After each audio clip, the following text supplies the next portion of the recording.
Bonjour à tous, nous sommes aujourd'hui en compagnie de Rosalie Giroir, responsable du Soccer Loisir ici au FC3 Lac. Et nous sommes ici pour parler des quelques changements apportés au Soccer Loisir dès l'hiver 2024. Donc, bonjour Rosalie. À la suite d'une enquête menée à la fin de la saison d'été 2023, plusieurs se sont prononcés au sujet de nos différents programmes. Quelle orientation a pris le Soccer Loisir pour sa part dès l'hiver 2024? Donc, bonjour Léa. Donc, pour répondre à votre question concernant le soccer loisir, on a pris la décision à partir de cet hiver, donc le soccer en gymnase pour le soccer loisir, c'est d'inclure les U4 à U8 dans le soccer loisir, donc comparativement à l'été dernier qui était inclus dans le CDC.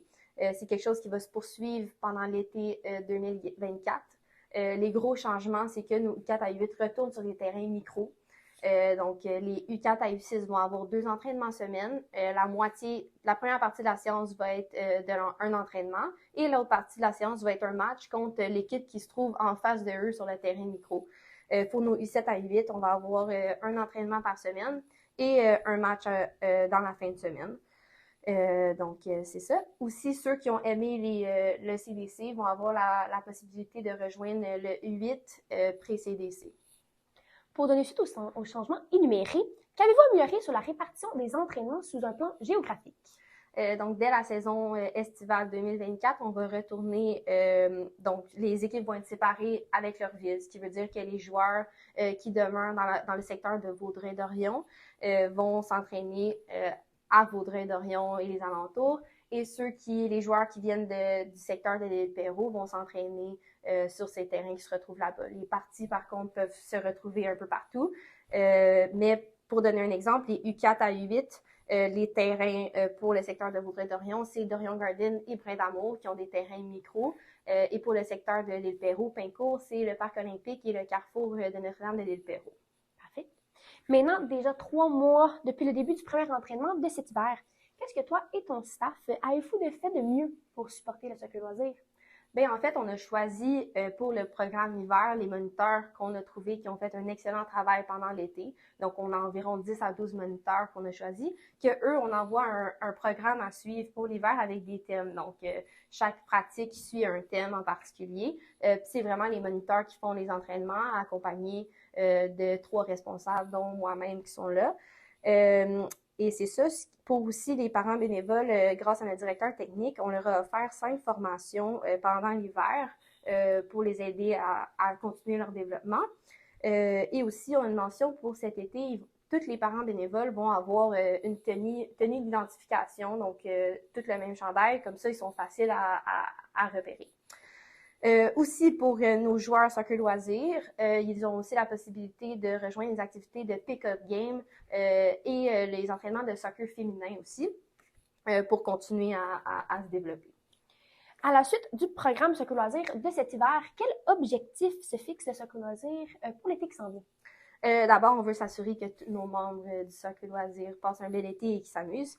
On veut aussi se concentrer sur le bon développement des joueurs.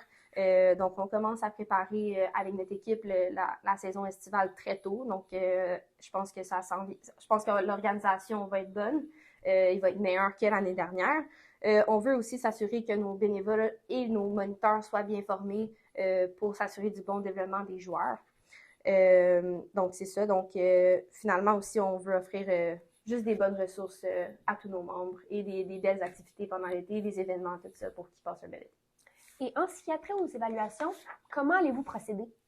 Oui, donc à partir du U7 jusqu'au senior, on va avoir 2 journées d'évaluation pour évaluer les joueurs pour s'assurer que les équipes soient équilibrées. Aussi, on va limiter un petit peu les demandes des joueurs qui soient dans la même équipe. Donc, on comprend que des fois, pour le covoiturage, tout ça, mais il faut que ce soit des raisons valables. Normalement, on va garder un maximum de 2 joueurs pour s'assurer que les équipes soient équilibrées.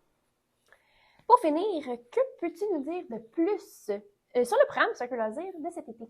Donc, encore une fois, on tient notre festival annuel de soccer loisir. On a aussi la Coupe FC3 Lac, les U9 à U12 soccer loisir vont avoir l'opportunité de rejoindre.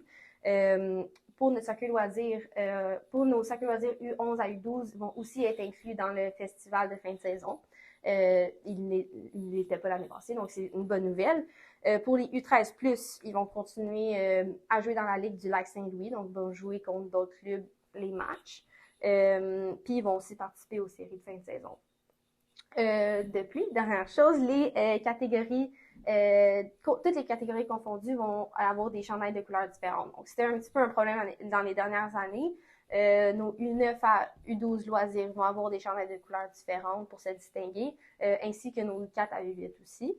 U13 plus aussi, évidemment. Et tous les joueurs du soccer loisir vont recevoir un ballon qu'ils vont pouvoir apporter à leurs entraînements et leurs matchs pour éviter que l'entraîneur bénévole ait tout le temps son sac de ballon.